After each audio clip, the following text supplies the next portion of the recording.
할렐루야. 여러분, 북이스라엘의 아합 왕 때 열왕기상 17장에 보면 엘리야 선지자가 나타났는데 수년 동안 비가 오지를 않았습니다. 왜냐하면 그게 아합 왕의 악행 때문에, 다시 말하면 하나님 말씀에 불순종했고 때문이라고 성경이 얘기하고 있어요. 그게 3년 반 동안 비가 오지 않았는데, 여러분, 한 해만 비가 오지 않아도 농사가 잘못되면 그 옛날에 농경시대 때는 지금처럼 뭐 냉장고가 있고 저축을 해놓고 이런 게 아니잖아요. 그러면 한 해 농사가 안 되면 그 다음에는 어떻게 해요? 굶어야 되는 겁니다. 그러면 사람들이 죽을 수밖에 없는 이런 상황이란 말이에요. 그때 엘리야는 그리 시냇가에서 있었는데 우리 하나님께서 사르밧에 사는 그 과부의 집으로 가라는 말씀을 받고 명령을 듣고 갔습니다. 온 나라에 기근이 있었기 때문에 이 사르밧에 있는 이 과부도 형편이 좋지 않았어요. 마지막 한 움큼의 밀가루와 그 약간의 기름이 남았는데 이거 마지막으로 해먹고 자기 아들하고 이제 죽어야 되겠구나, 이렇게 생각을 하고 있었습니다.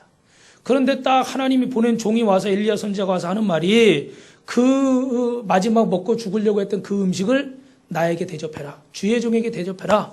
그러면 하나님께서 이 가정이 가뭄이 끝날 때까지 밀가루가 떨어지지 않게, 기름이 떨어지지 않게, 양식이 떨어지지 않게 책임져 줄 것이다. 할렐루야. 여러분, 사실 지금 아멘을 하시지만 만약에 하나님이 저한테 그렇게 가서 하라고 그랬다면요, 저는 못할 것 같아요. 왜냐하면 죄송합니다, 벼룩도 낯짝이 있다는데 사지 멀쩡한 남자가 그 과부가 애 안에 들이고 그 가뭄 속에서 마지막 죽으려고, 먹고 죽으려고 남은 그 음식을 어떻게 나를 위해 대접하라고 그러겠어요. 진짜 염치가 없는 거지. 그래서 저도 신방을 다녀보면 정말 어려운 가정들이 있습니다. 그런 가정 갈 때는 어떻게 해서든지 주머니를 털어서 뭐 하나라도 사들고 가려고 그렇게 할 때가 있어요. 근데 이 어려운 가정에 가서 그 마지막, 그것도 자기 혼자도 아니고 자기 자식을 위해서 마지막 준비한 걸 내놓으라니, 이거는 여러분 사실은 상식적으로는 이해가 안 가는 그런 얘기입니다. 그런데 엘리야 선지자가 여러분 이걸 기억하셔야 돼요. 왜 가서 나를 위해 대접하라고 했을까? 한번 따라 하실까요? 하나님이 축복하시게 하기 위해서. 그게 하나님의 축복의 통로인 거예요. 그 마지막 것까지라도, 내 생명까지라도 하나님 앞에 맡길 수 있는가? 중요한 문제죠. 그래서 여러분, 사르밧의 과부는 그 말씀에 순종했고 결국은 그의 가족은 살게 된 줄로 믿습니다. 성경에는요, 주께서 이 땅에 다시 비를 내려주실 때까지 뒤주에 밀가루가 떨어지지 않을 것이며 병의 기름이 마르지 않을 것이며 주 이스라엘의 하나님께서 말씀하셨습니다. 할렐루야. 그리고 이 여인이 그 말대로 수행할 때 이상하게도 밀가루와 기름이 떨어지지 아니하고 항상 먹을 것이 남아서 다시 그 땅에 비가 와서 양식이 생길 때까지 그 가정의 양식이 떨어지지 않은 줄 믿습니다. 오늘 여러분 읽으신 이 누가복음 21장에는 한 과부의 이야기가 나옵니다. 가난하고 어려웠지만 하나님 앞에 자신이 가진 생활비 전부를 그대로 다 드렸다고 그랬어요. 도대체 이 여인은 어떤 마음을 가지고 자신의 생활비 전부를 하나님께 드렸을까? 성경의 이 가난한 자의 대명사 그러면 과부입니다. 과부는 남편이 없기 때문에 혼자 자식을 데리고 먹고 살아야 되기 때문에 성경에서도 굉장히 어려운 사람 얘기할 때는 항상 이 과부가 빠지잖아요. 근데 오늘 저는 이 신약과 구약에 나오는 이 두 과부의 이야기를 통해서 우리는 어려울 때 어떻게 신앙생활을 해야 될까? 할렐루야. 정말 어려운 일을 당할 때 어떻게 하나님을 의지해야 될까? 오늘 여러분 하나님의 음성을 듣게 되시기를 주님의 이름으로 축원합니다. 저는 사실 이 본문을 준비하면서는 고민을 했어요. 왜냐하면 처음 오신 초신자분들도 계신데, 야, 이것도 무슨 봉헌 얘기, 헌금 얘기 이런 거 나오면, 야, 교회 갔더니 돈 내란 소리만 하는구나, 이렇게 들으실 수 있기 때문에 제가 상당히 걱정이 됐어요. 근데 여러분 아시겠지만 저는 이 본문을 매주 선택하는 게 아니라 정해진 순서대로 정하기 때문에 오늘도 또 하나님의 뜻이 있어서 들어야 될 부분이 있기 때문에 전해주시겠지, 그리고 말씀을 준비했습니다.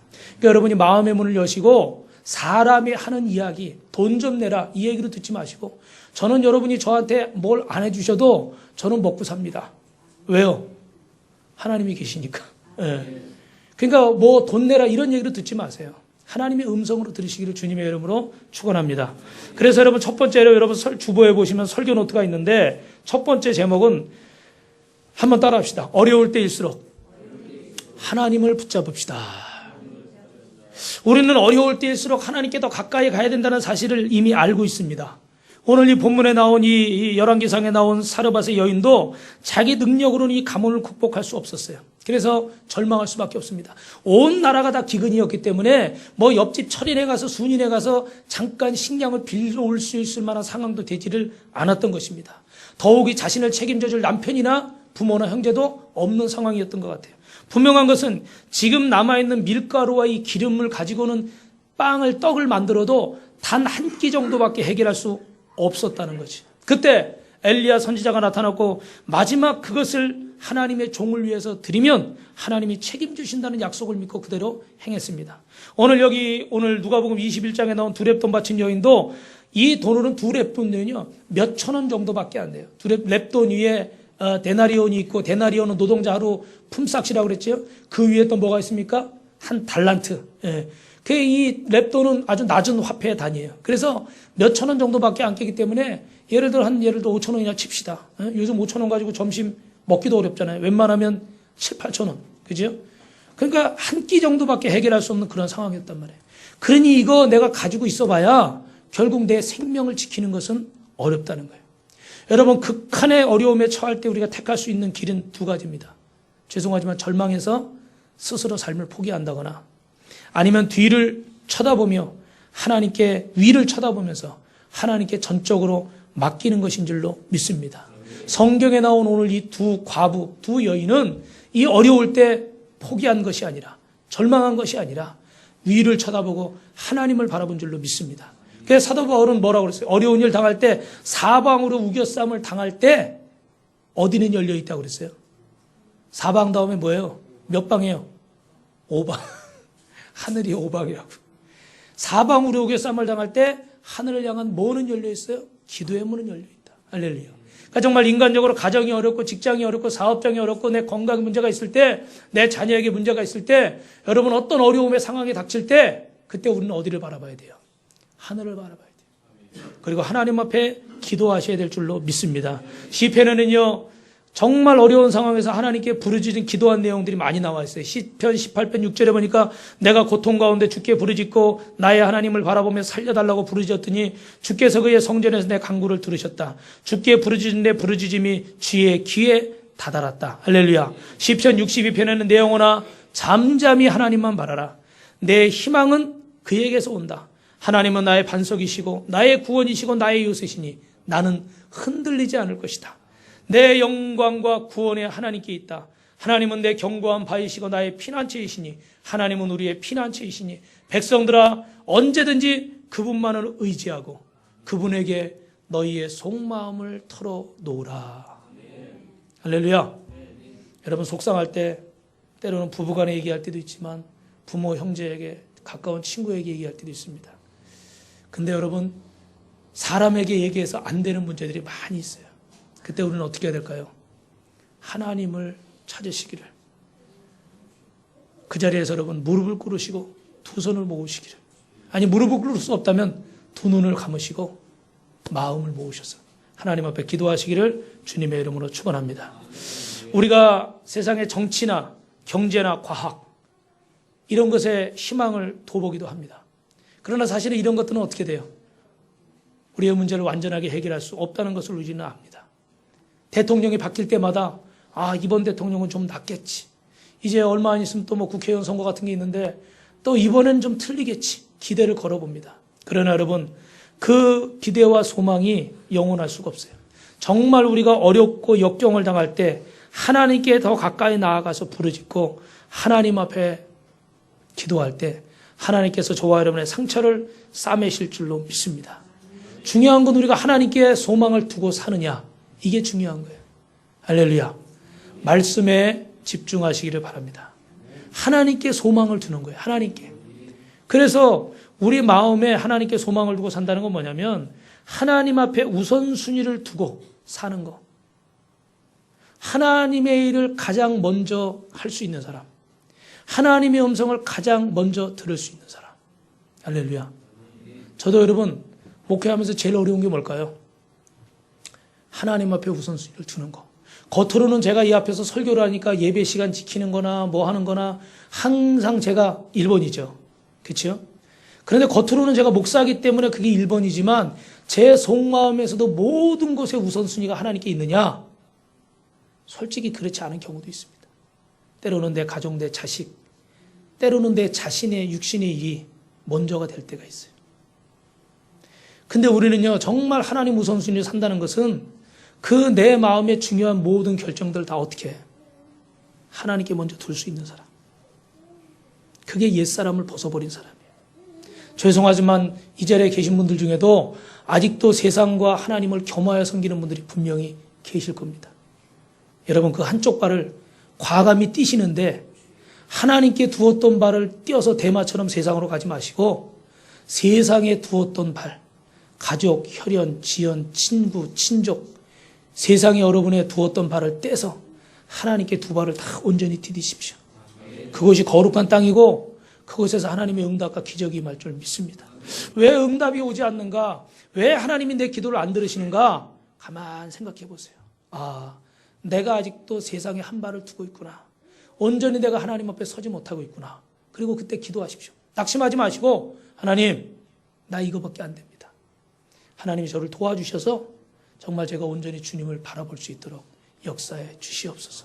두 마음을 품고는 두 주인을 섬길 수 없다고 그랬는데 오직 내 안의 주인은, 내 인생의 왕은 하나님 한 분만이신 줄로 믿습니다. 할렐루야. 여러분, 우리가 어떤 상황에 처하든지 간에 우리의 삶이요 더 어려워질 수 있습니다. 저는 여태까지 살면서요, 우리 여기 연세가 저보다 많으신 어르신들은 또 그러실 것 같은데 항상 경제가 어렵다는 얘기가 드렸지 좋아졌다, 뭐 그냥 대박 났다 그런 얘기는 별로 못 들어본 것 같아요. 항상 다음이 더 어렵다, 내년이 더 어렵다, 그런 얘기만 많이 들어본 것 같아요. 그러니까 여러분, 물가는 더 오를 수밖에 없고 실직자들은 더 많이 생길 수밖에 없고 우리 대학 졸업한 젊은 친구들 중에 일자리 없어서 방황하는 사람들도 더 많아질 거고 중소기업은 지금도 문 닫고 있지만 아마 앞으로 더 많이 문을 닫을 겁니다. 우리가 조금 전에 말씀드린 것처럼 대통령이나 정치하는 사람들에게도 기대를 걸어보지만 사실은 어떻게 이 정말 난국을 한 번에 해결할 만한 사람은 그 중에 없다는 걸 우리는 너무 잘 알고 있어요. 그래서 우리가 더욱더 의지할 분은 누구밖에 없습니까? 하나님밖에 없어요. 어려우면 어려울수록 다른 생각하지 말고 우리는 더 어떻게 해야 될까요? 하나님을 붙잡아야 돼요. 제가 만약에 여러분에게 제 고민을 털어놓는다. 예를 들면요. 집사님, 권사님 제가 너무 어려워서 예를 들면 너무 힘들어서 아무래도 목회를 접어야 될 것 같습니다. 예를 들어 말한 거예요. 얘도 이런 예를 들면 안 되지만 다른 사람 예 들면 또 서운해할까 봐 제 예를 드는 거예요. 저는 제가 얘기했으니까 시험은 제가 안 드니까. 너무 어려워서 도대체 이거 힘들어서 이건 더 이상 못하겠습니다. 애들도 키워야 되고 학교도 보내고 그래야 되는데 너무 힘들어서 못하겠습니다. 그럼 여러분 저한테 뭐라고 그러시겠어요? 그래요, 목사님. 잘 생각했어요. 이제라도 늦지 않았어요? 그러시겠어요? 아마 제가 몰라도 우리 성도님들은 목사님 힘내세요. 거기 빠지지 않는 얘기가 뭐가 있어요? 기도하셔야죠. 하나님 붙잡으셔야죠. 저도 기도할게요. 할렐루야. 그러니까 여러분, 제가 그런 얘기 해드릴 때 서운해하지 마세요. 그게 정답이에요. 그럼 뭐 둘이 살기 힘들다고 그러는데 헤어지라고 그래요? 뭐 사업하기 힘들다고 문 닫으라고 그래요? 직장 다니는 게 속상하다고 그러는데 때려치라고 그래요? 그럴 수 없잖아요. 왜? 하나님이 계시니까. 할렐루야. 그러니까 그럴 때 어떻게 하는 거예요? 그래요, 힘내십시오. 기도합시다. 더 하나님 붙잡읍시다. 따라합니다. 정답은 여기 있습니다. 그렇죠? 속상하실수록, 힘드실수록, 어려울수록 더 어떻게 돼요? 하나님을 붙잡으셔야 돼요. 우리의 희망, 우리의 소망, 우리의 구원은 주님께 있는 줄로 믿습니다. 우리가 한 말씀만 더 드리면 우리는 나라가 많이 살기 좋아져서 경제적인 여유를 많이 누리며 살았습니다.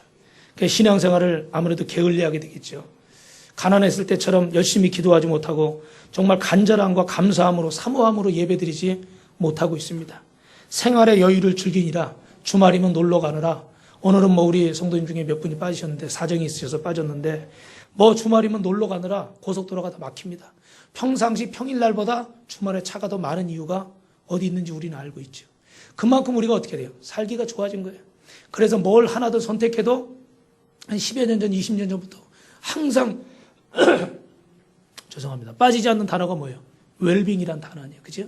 어떻게 하면 더 잘 먹고 쉽게 말하면 더 잘 살 것인가? 어떻게 하면 더 건강하게 어떻게 더 오래 질이 높은 생활을 할 것인가? 이게 우리의 초점이에요.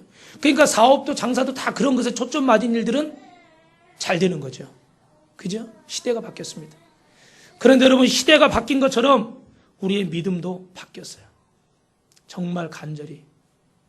우리 어른들 옛날에 보릿교회 얘기하시는데 그렇게 어려울 때 주일날 교회 가려고는 다 구겨진 돈을 하나님 앞에 깨끗한 것들에 펴서, 그리고 옷도 다 구멍나고 기우고 허름한 옷이지만 그중에 가장 좋은 옷을 입어서 저녁 때 다려가지고, 그래가지고 주일날 쫙 아침 일찍부터 교회 가던 그 모습, 그런 모습이 없어졌어요. 그냥 교회 나오는데 영화 구경 가듯이, 영국 구경 가듯이, 안 가자니 찜찜하고, 뭐 이런 마음으로 신앙생활 하는 분들이 죄송하지만 많아졌습니다. 그러니까 여러분, 그런 곳에 하나님의 놀라운 기적과 역사가 있을까요, 없을까요? 죄송하지만 좀 어렵겠죠. 그러니까 우리 빛과 소금 교회는 마지막 때 우리 성도님들은 정말 하나님을 사모하는 마음을 가지고 사신다면 하나님 분명히 기적을 베푸실 줄 믿습니다. 제가 어제 어떤 일 때문에 마음이 조금 무겁더라고요. 근데 저녁 때 한 11시쯤 넘어가지고 카톡이 왔어요. 그랬는데 뭐 자세하게 말씀을 드릴 수는 없고, 우리 그 새로 오신 우리 성도님 중에 딱 새로 오시고 나서 그 햇빛이 비치는데 창가에 커튼 딱 치우고 거기 딱 햇빛이 딱 그림자가 비쳤는데 그 모양이 십자가로 딱 비친 거, 그 사진을 보내줬더라고요. 그래서 빛과 소금 교회 오고 나서 이런 십자가가 딱 그림자에 비쳐서 은혜를 받았다고. 할렐루야. 그러니까 제가 기운이 나더라고요. 야, 하나님이 역사하고 계시구나. 우리가 막막하다고 생각하는 순간에 하나님은 역사하고 계세요. 여러분이 정말 안 된다고 생각하는 순간에 하나님은 지금 일하고 계세요. 그 사실을 믿고 우리는 어려울 때 더 어떻게 해야 됩니까? 하나님을 더 붙잡아야 됩니다. 사랑하는 성도 여러분, 시대가 많이 좋아졌습니다. 오히려 우리는 이 좋아진 시대에 더 하나님 앞에 감사하고 더 열심히 선교하고 더 열심히 나누고 더 열심히 베풀고, 아멘 소리가 점점 작아지는 것 같아요. 더 열심히 베풀고 더 열심히 기도하고 더 열심히 사랑하고 그런 성도님들 되시기를 주님의 이름으로 축원합니다. 두 번째로는 따라합니다. 적극적인 봉헌의 생활을 합시다. 여기 중요한 문제가 나왔습니다. 우리가 배울 이 중요한 교훈은 사르반 여인이나 두 렙돈의 여인이나 가진 마지막 것을 다 드렸다는 거예요. 여러분, 어려울 때 있는 것마다 다 드린다는 건 도대체 뭐 먹고 살라는 것인가? 이런 의문을 가질 수가 있습니다. 그러나 여기 믿음의 갈림길이 있어요. 서두에 말씀드린 것처럼 밀가루 한 움큼과 한 끼니에 바깥밖에 되지 않은 두 렙돈을 붙잡느냐, 아니면 생사를 주관하시고 인생의 화복을 주관하시는 천지를 창조하시고 만물을 주관하신 기묘라 모사라 되시고 전지전능하신 하나님을 붙잡을 것이냐, 양단의 결단을 내려야 되는 순간에 와 있습니다. 여러분, 하나님이 뭐가 부족해서 가난한 과부의 하잘것없는 그 돈 몇 푼을 요구하시겠습니까? 이 봉헌이라는 건요, 하나님 앞에 우리의 믿음을 시험하는 시금석입니다. 정말 하나님이 살아계시고 우리의 생명의 주관자 되시고 그분이 우리의 생사화복을 주관하고 계시는 살아계신 하나님이라고 믿으신다면, 그분이 나에게 건강을 주셨고 그분이 나에게 재능을 주셨고 재물을 주셨고 그분이 나에게 사랑하는 내 남편과 아내와 자녀와 부모와 형제, 아들, 딸, 사임인 내 손자, 손녀, 내 친지와 이웃, 이 나라의 민족을 다 주셨다고 믿는다면 그 하나님 앞에 아까울 게 뭐가 있겠어요?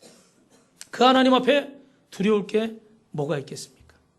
여러분, 영생을 찾아서 예수님께 왔던 그 부자 청년, 니고데모라고 하는 청년 이야기를 아시죠? 자기는 어렸을 때부터 율법도 잘 지키고 말씀대로 살았다는 거예요. 그 예수님이 그러십니다. 그럼 네가 가지고 있는 거 다 가난한 사람들에게 나눠주고 너는 나를 쫓으라.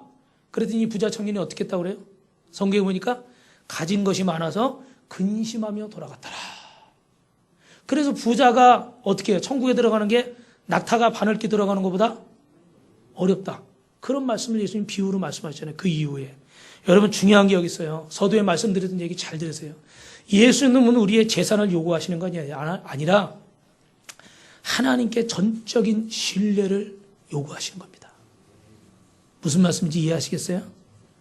오늘 여러분이 이 주일날 일주일 동안 열심히 일하신 분들은 이 하루 늦잠도 자고 좀 편하게 쉬고 싶고 솔직히 그렇잖아요. 그죠? 근데 다 주일날 아침에 일찍 나와서 차량 봉사하거나 뭐 주일학교나 뭐 우리 또 오늘 애찬 준비하거나 그 봉사하는 것들이 있어요. 그 인간적으로는요, 육신이 쉬어야 마땅해. 그런데 정말 힘들지만 하나님이 내게 베푸신 은혜, 하나님이 일주일 동안 내게 건강 주셨기 때문에 이 하루는 내가 어떻게 돼요? 하나님을 위해서 내가 봉사하겠다.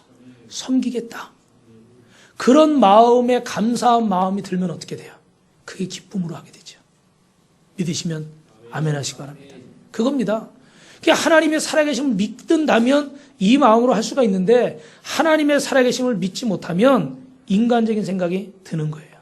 여러분, 봉헌의 근본 정신은 한번 따라합니다. 하나님께 감사와 신뢰입니다. 봉헌의 근본 정신은요, 몇 푼 드리는 게 중요한 게 아니에요. 몇 시간 헌신하는 게 중요한 게 아니에요. 내 재능을 얼마나 쓰느냐가 중요한 게 아니에요.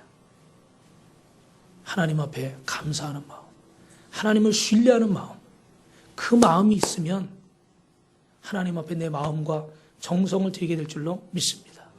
그래서 여러분, 예를 들어 소득의 11조를 드리는 것도 열의 하나를 드리는 것이 아니라 사실은요, 전부를 드리는 거예요. 왜냐하면 그 열의 하나를 드린다는 것 자체가 어떻게 돼요? 하나님이 내게 열을 다 주셨기 때문에 이것은 하나님의 것입니다. 드리는 게 11조이기 때문에 사실은 그 열의 하나가 아니라 사실은 전부입니다. 하나님을 인정하고 하나님이 살아계시다는 걸 고백하는 거예요. 그래서 그 예물에는요, 놀라운 역사가 있는 거예요. 우리 하나님께서는 우리를 위해 어떻게 하셨습니까? 당신의 독생자를 주셨습니다. 그리고 성경에 말씀하시기를 너희는 마음을 다하고 뜻을 다하고 힘을 다하여 주 너희 하나님을 사랑하라. 할렐루야. 여러분, 여기 다한다는 말은 일부분이 아니라 전부를 바친다는 뜻입니다. 예수님은 한 걸음 더 나아가서 뭐예요? 마태복음 22장에 보니까 따라하십니다. 목숨 다해 사랑하라. 목숨까지 이제 바치랍니다. 그게 진정한 사랑이라는 거예요. 사랑하는 성도 여러분, 봉헌을 인색한 마음을 한다는 것은 잘못된 일입니다. 인색하면 하나님을 모독하는 것입니다. 왜냐하면 하나님께서는 저와 여러분을 위해서 당신의 독생자이신 예수 그리스도마저도, 그분의 생명마저도 십자가 위에서 우리를 위해 주셨기 때문에 우리가 하나님 앞에 나아갈 때 인색함으로 나아간다는 건 그 하나님의 사랑, 당신의 독생자까지 희생하는 그 희생을 하찮게 만들어버리는 일이라는 거예요. 전적인 봉헌이 중요한 것은 바로 하나님의 사랑에 대한 신뢰입니다. 사랑하는 성도 여러분, 하나님의 사랑을 가지고 흥정하듯이 그렇게 사시지 마시기 바랍니다.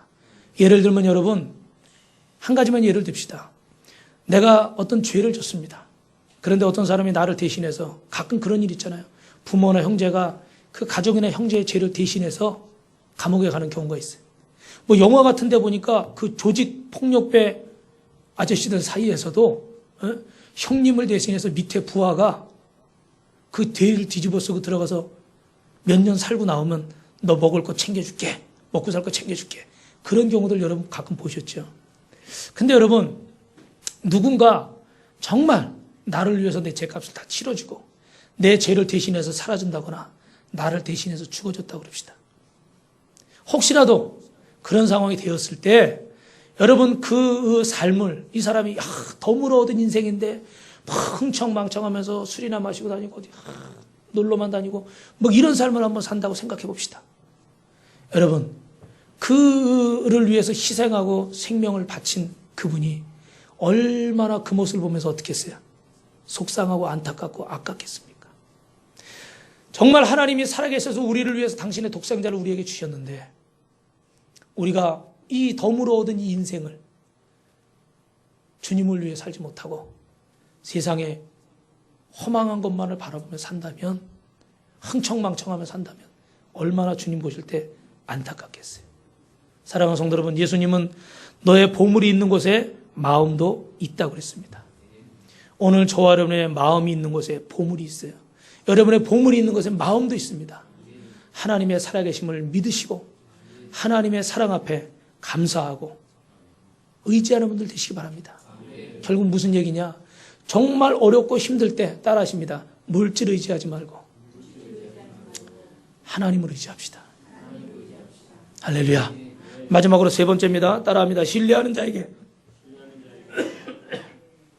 하나님이 은총을 주십니다.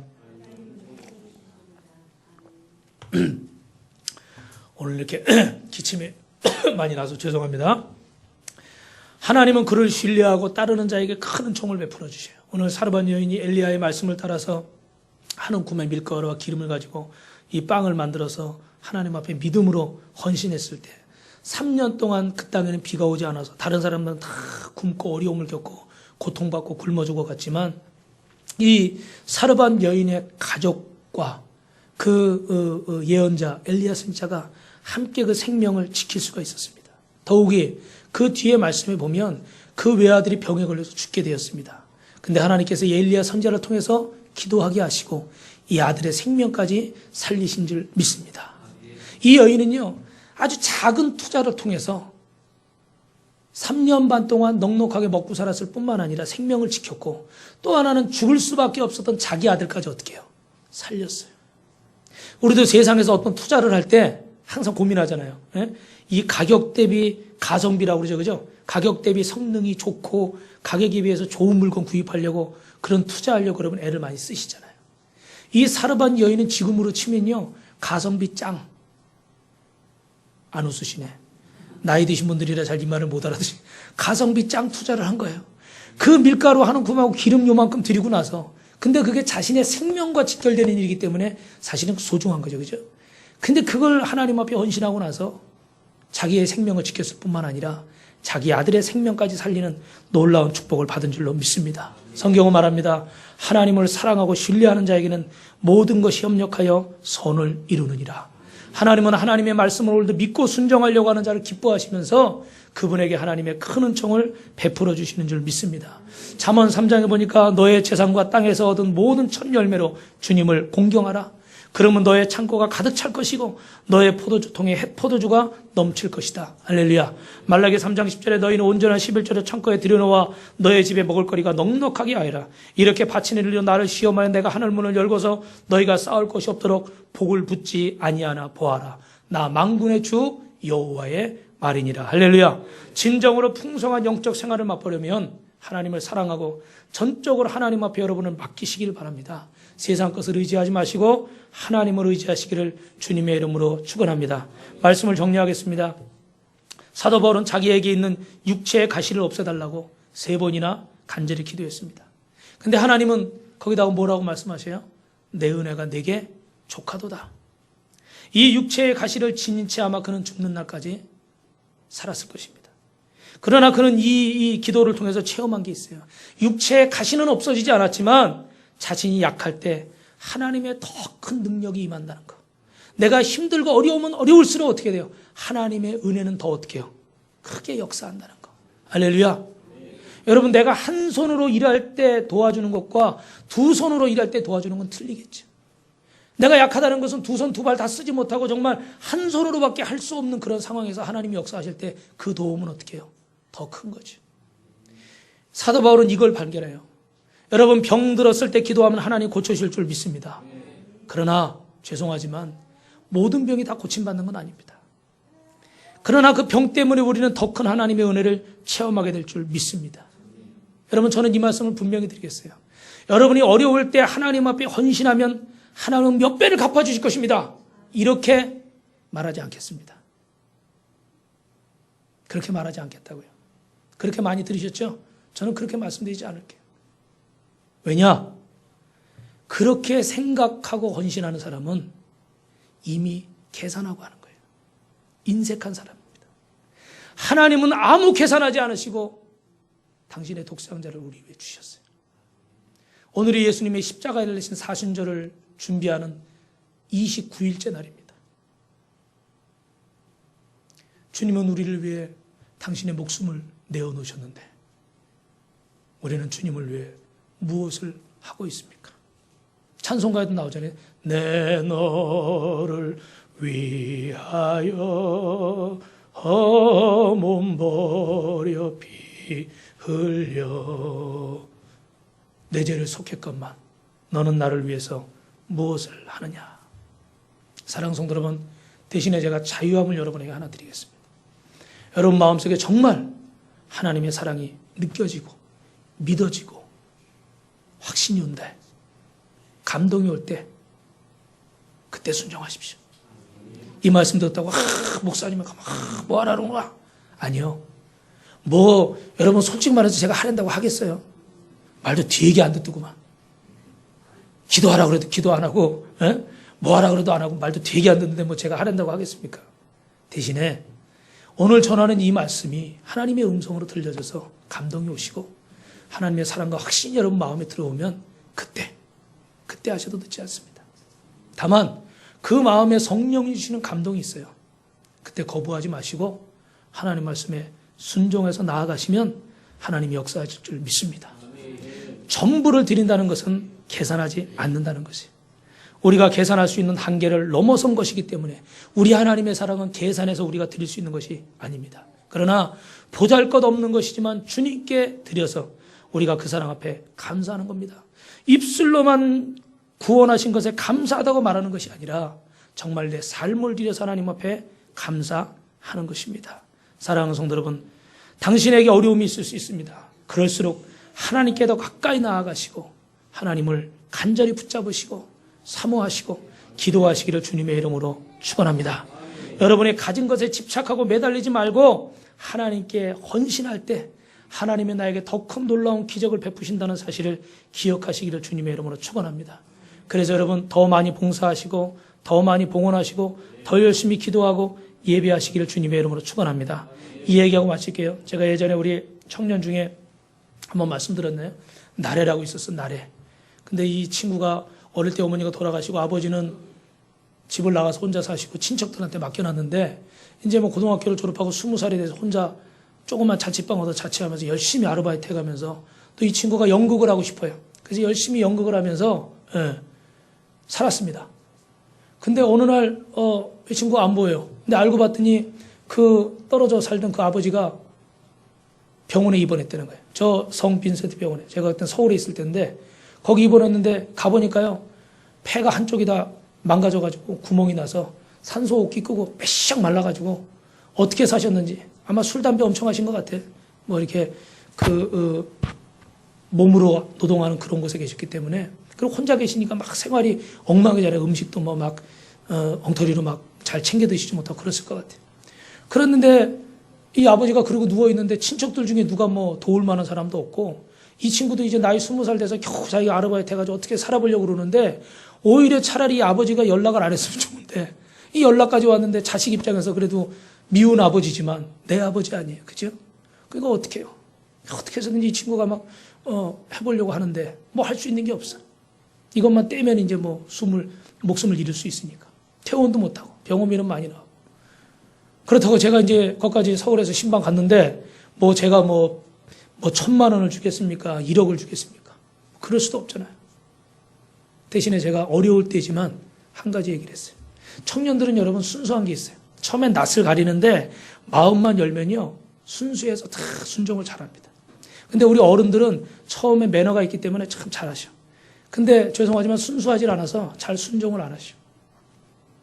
마음이 점점 굳어지기 때문에. 근데 이 친구는 마음이 옥토박 같아서 제가 얘기를 했어요. 나래야, 인간적으로는 목사님이 너를 도와줄 수 없다. 근데 목사님이 너를 도와줄 수 있는 유일한 건 너를 위해 기도하는 거다. 너의 아버지를 위해 기도하는 거다. 그리고 네가 하나님 앞에 기도하는 거다. 예배하는 거다. 어렵지만 주말에는 친척 중에 누군가에게 꼭 부탁을 해서 맡기고 너는 와서 예배 드려라. 그 자매가 순종했을까요? 안 했을까요? 순종했으니까 얘기하겠죠. 순종했어요. 제가 마음이 무겁더라고. 저 친구를 어떻게 도와야 되나. 근데 인간적으로 도울 만한 뭐 그건 안 되고. 조금씩은 뭐 물론 도왔지만 그 이상은 못했습니다. 그러다가 제가 이제 청년부 사역을 안 하고 이제 다른 사역을 하게 돼서 몇 년 뒤에 이제 청년부 초청을 받아서 제가 설교하러 가서 수련회 가서 설교를 딱 하는데 거기 그 나래가 앉아 있는 거예요. 그리고 또 하나는 제가 전에 말씀드렸지만 고등학생인데 얘 뇌에 문제가 생겨서 혼수 상태로 병원에 입원해 있던 아이가 있었어요. 그 이름은 오래돼서 제가 기억이 안 나는데 그 어머니 아버지 같은 경우 교대로 중환자실에서 간호하면서요. 그냥 수요예배, 금요예배, 새벽예배 교대로 예배를 빠지지 않고 그렇게 예배를 드리시는 거예요. 그러니까 제가 볼 때도 대단해요. 저도 우리가 아이가 아파서 병원에 몇 개월씩 있어봤지만 사실 정신이 없거든요. 근데도 부부가 꼭 두 사람 다 못 나오면 한 사람 병원에 있으면서 한 사람 꼭 가서 예배 드리고 가고. 근데 그 두 아이가 다 앉아있더라고요. 수련회. 얘도 청년이 되고 얘는 이제 나이가 몇 살 더 먹어서. 그래서 제가 설교하다 말고 놀래가지고 나래야 너희 아빠 어떻게 되셨니? 저는 돌아가셨을 줄 알았어요. 그랬더니 건강하게 퇴원하셔서 집에 계세요. 할렐루야. 그리 딸하고 둘이 살아. 그리고 혼수 상태의 그 병원에 저는 우리 애가 아팠기 때문에 중환자실에서 혼수 상태로 누워있는 사람들 보면요. 너무 안타까워. 그 보호자들 심정을 알아요, 제가. 근데도 그렇게 와서 열심히 하나님 붙잡고 예배드리던 그 집사님들, 저 성남에서 공무원 하시던 분이에요. 버스 조합이고 관리하시던 분인데 삐싹 마르시고 키가 크신 분인데 그렇게 나와서 하나님 앞에 예배하고 기도하더니 그 혼수 상태로 한 달 넘게 이게 여러분 혼수 상태가 되면요 뇌에 산소가 공급이 안 돼서 뇌가 망가집니다. 그리고 상식적으로 뇌세포는 한 번 죽으면요 재생이 안 돼요. 그래서 그 충격은요 사는 동안 계속 있는 거예요. 근데 이 녀석이 멀쩡하게 살아나가지고 거기서 빵긋빵긋 웃으면서 찬양하면서 박수 치면서 학교 잘 다니고 있다고. 할렐루야. 저는 알았어요 그때.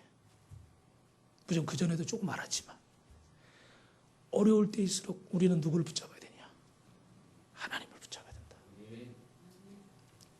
여러분 뭘 붙잡고 있습니까? 하나님을 붙잡으십시오. 역사하실 줄 믿습니다. 그렇게 되길 주님의 이름으로 축원합니다.